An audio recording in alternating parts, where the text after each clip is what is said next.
The auctioneer dropped the gavel at $70 on a cold, bright Saturday, the 12th of March, 1983, at the Halbrook Estate auction outside Corbin Junction, and a heavy-set man in the second row laughed loud enough that the sound carried out past the barn.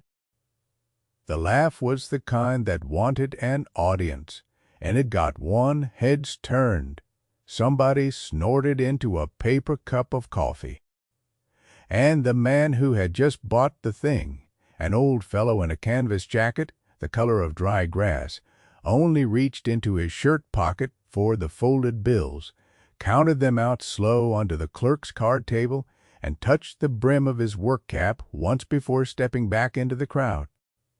The object he had purchased sat on the front pallet under a tarp the auctioneer had pulled aside just long enough for the bidders to see it.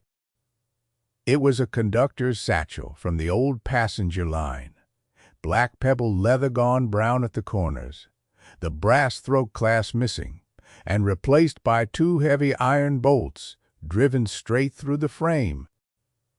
Somebody had welded a strap of flat steel over the top seam. The leather around the bolts had gone hard and dark like scorched bread. The handle was frayed, the stitching along one side had split, and a long scuff ran the length of the bag as if it had been dragged behind something for a mile of gravel. Nobody wanted it. Nobody bid on it except the old man at the back, and, once out of pure meanness, the heavy-set man in the second row, who dropped out at 65 and made a show of tossing his bidder card down on the empty seat beside him. His name was Delton Roush, and he ran a car lot out on the highway with a plastic banner that read, "Roush Motors, where deals roll." He was 49 years old that spring, clean-shaven, ruddy around the neck, wearing a sport coat in a shade of green that did not exist in nature, and a gold ring on his little finger that caught the light whenever he lifted his coffee. His pickup out in the lot was a new one, cherry red, the paint still bright as candy. He had come to the Halbrook auction because he liked auctions the way some men like bars, for the noise and the chance to be seen, and because old Halbrook's widow had let it be known there was a fair bit of machinery to be moved. The old man who bought the satchel was Emmett Coyle. He was 68 that March, lean the way fence posts are lean, with a slight stoop in the left shoulder from 40 years of leaning into a workbench, and a face lined so deeply it looked carved rather than aged. He wore the same chambray shirt he wore every day of the week, buttoned to the throat, and a canvas jacket that had once belonged to his father. His hands, when he counted out the $70, were the hands of a man who had done one kind of work all his life. The knuckles were swelled at the joints. There was a pale scar across the back of the right one where a hasp spring had bitten him in 1957. The nails were short and clean. He was a locksmith by trade, the old kind, the kind that could open a Yale mortise from 1911 without leaving so much as a scratch on the escutcheon, and he had by then been the last locksmith of that kind for 60 miles in any direction. Delton Roush called across the crowd as Emmett was walking away with the satchel under his arm. He called, loud, "Hey, Coyle, what you gonna do with the mailbag? Deliver last century's letters." 2 or 3 men laughed, because laughter in a crowd is easier than silence. Emmett did not turn. He walked to his old blue Ford pickup with the paint gone chalky on the hood, set the satchel gently on the bench seat beside him, and drove out of the pasture gate at the speed of a man who has never once been in a hurry in his life. What Delton Roush did not know, and what no one else at the auction knew, was that Emmett Coyle had seen the small brass tag riveted low on the satchel's steel reinforcement, the tag no bigger than a thumbnail, and he had read the 4 digits stamped into it. The number was 1147. And Emmett Coyle knew the route number because 41 years earlier, in the winter of 1942, his older brother Harlan Coyle had been the conductor on the 1147 southbound out of Corbin Junction on the night it went off the trestle at Miller's Creek, and Harlan had gone into the water with it, and the company had blamed him for the wreck. Emmett had been 27 years old that January. Harlan had been 31.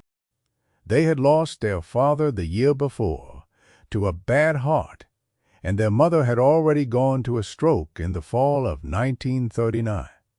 And it was just the two of them and Harlan's young wife Ada and a baby daughter named June. Harlan was the sort of man who read the schedule the way other men read scripture. He did not drink on duty. He did not miss a mark. He had been running that same route for 6 years, and he knew every curve of it, every whistle post, and every switch. And when the 1147 went off the trestle at 11 minutes past midnight on a cold, rainy Wednesday, the company men from the head office came down the very next morning and they said Harlan had taken the curve above posted speed, and they said the wreck was on him, and they closed the file inside of a week. Only Ada, the young widow, had said no. She had said Harlan told her the last morning he left for work that there was trouble on the line, that a section of rail near the trestle had been reported soft to the roadmaster twice in the previous month, and nothing had been done, and that he was carrying the reports in his conductor's satchel and would go to the state inspector on Friday. If the company did not act by Thursday, he had died on Wednesday. Ada had said this to the company men and to the sheriff and to the newspaper in Corbin Junction, and the company men had told her gently that grief did strange things to a woman, and the sheriff had patted her hand, and the newspaper had printed a paragraph on page 4. Ada had died herself in 1961 of a cancer that took her fast, and the daughter June had grown up in the shadow of a father called reckless by the town that had once tipped its hat to him. The Satchel had gone down with the train. That was what everyone said. And for 41 years, everyone had believed it. But somebody had pulled the Satchel from the creek. Somebody had bolted it shut and welded a strap over the seam and put it in a shed somewhere, and that somebody Emmett Coyle suspected as he drove home with the thing on the seat beside him was old Roy Holbrook himself, who had been the division roadmaster in 1942. Leaving no children and a barn full of odd tools and a widow selling the lot to pay the taxes on the land. Emmett did not tell any of this to anyone. He drove home to the small brick house at the edge of Corbin Junction, carried the satchel into the workshop behind the garage, set it on the bench under the good overhead light, and looked at it for a long time without touching it. He had learned his trade from an old German named Karl Wessel, who had come to Corbin Junction in 1919 with nothing but a leather roll of picks and a way of speaking about locks as if they were living things. Karl Wessel had said to him, in the first week Emmett worked in the shop, "A lock is only a story that has been folded shut, and your job is to unfold it without tearing the page."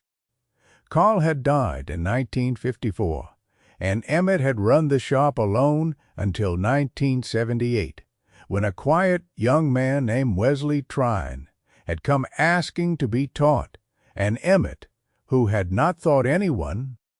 Wesley was 24 now and coming to the shop 3 afternoons a week, and he was a good listener, which is the first and rarest quality in any apprentice. Emmett did not begin work on the satchel that Saturday. He covered it with a clean cotton cloth and left it on the bench, and he went into the house and made a supper of eggs and toast and sat by the window watching the light go out of the pasture across the road. There is a kind of patience that looks like weakness right up until the moment it doesn't, and Emmett Coyle had spent his whole life inside that patience. Word of the $70 purchase reached the diner on 3rd Street by Sunday noon.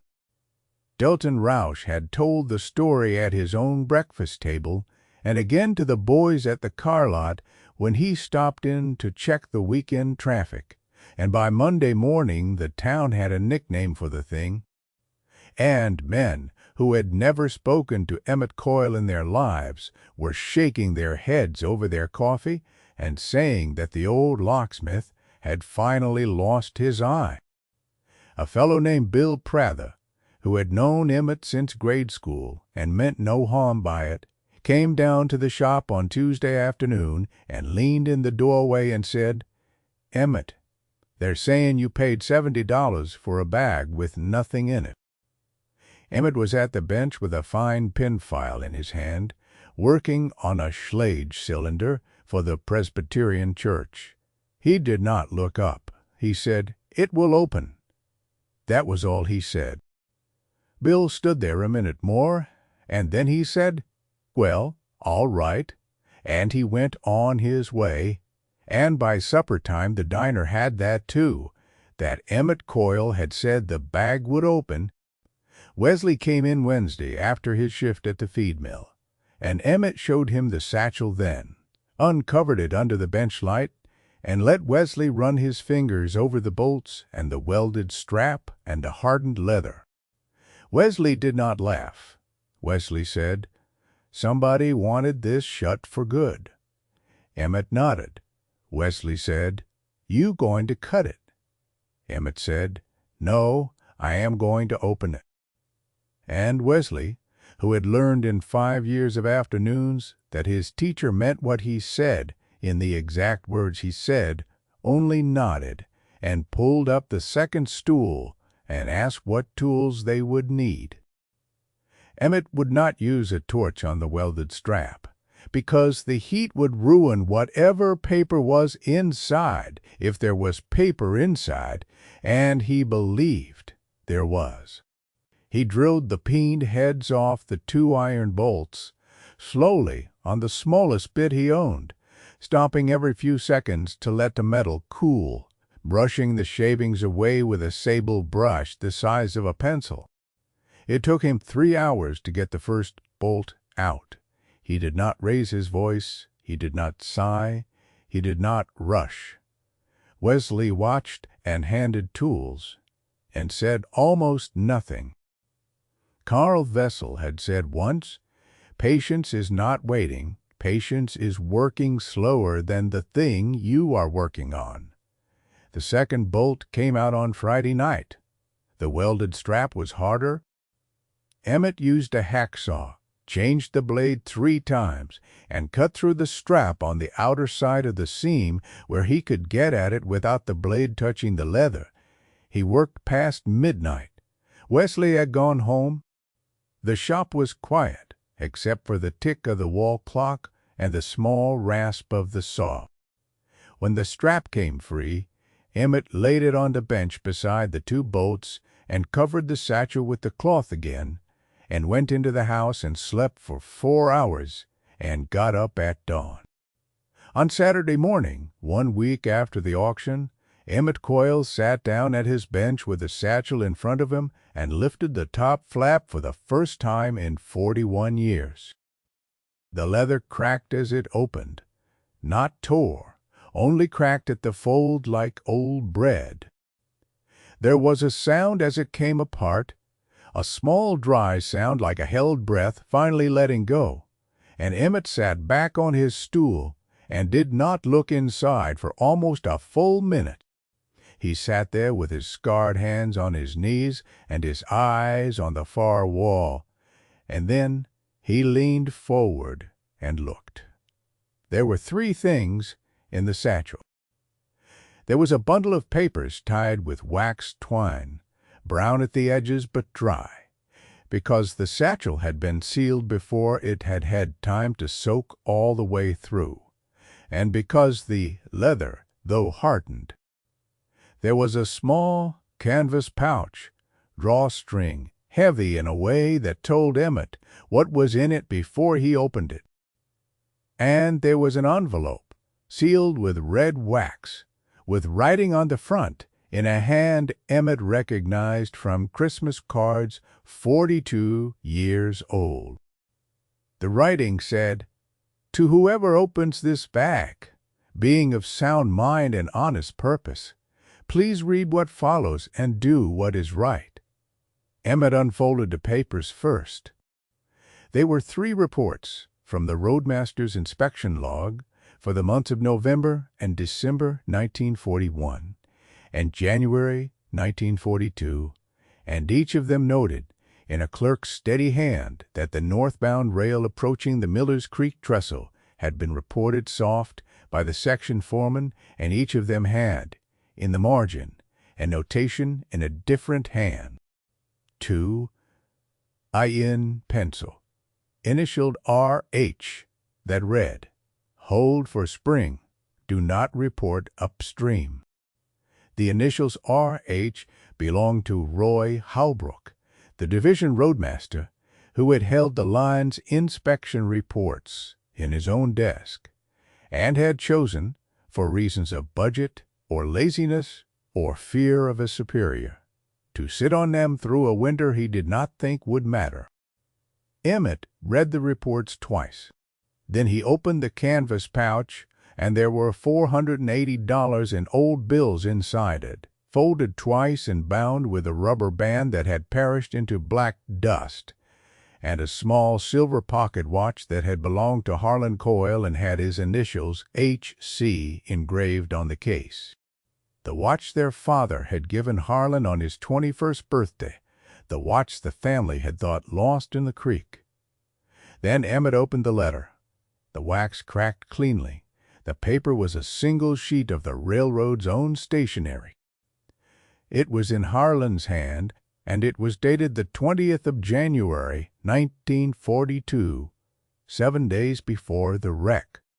It read, "If this bag is opened, and I am not the one opening it, then something has happened to me on the run, and I want the reader to know the following.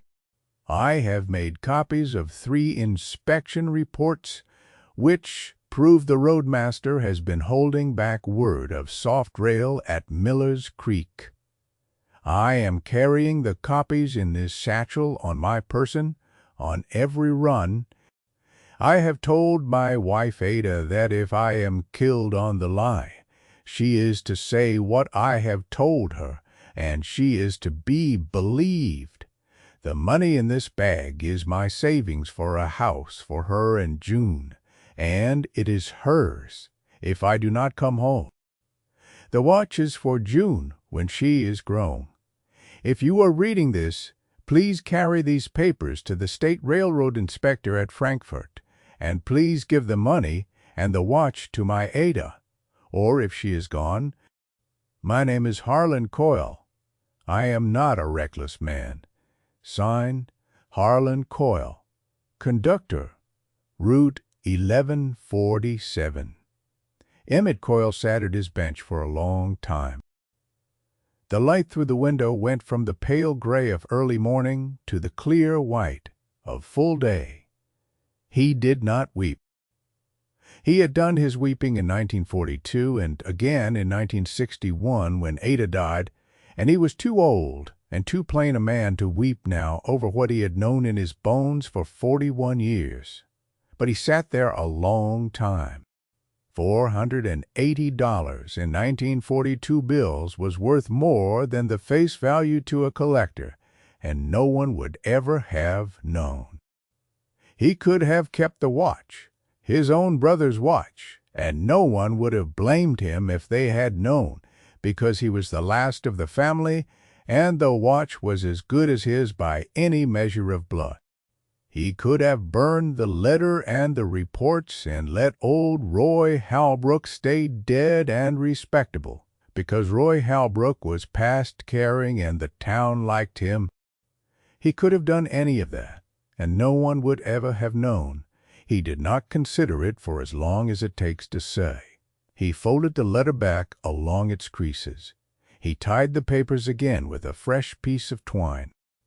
He put the money and the watch and the letter and the reports into a clean pillowcase from the hall closet, because he did not want to carry them in the cracked leather that had held them so long, and he drove north to Louisville on Monday morning to the office of a lawyer named Herschel Van, whom he had known since the Korean War.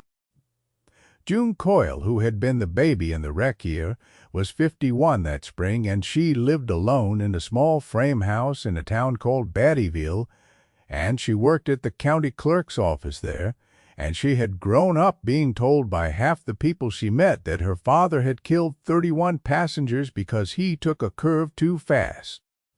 She had never quite believed it, because her mother had never believed it, but she had lived her life inside the doubt of it, and it had bent her the way weather bends a young tree. Herschel Van drove out to Battyville on the following Thursday and sat in June Coyle's front room and put the letter into her hands, and the money, and the watch, and the copies of the inspection reports, and he told her what her Uncle Emmett had found.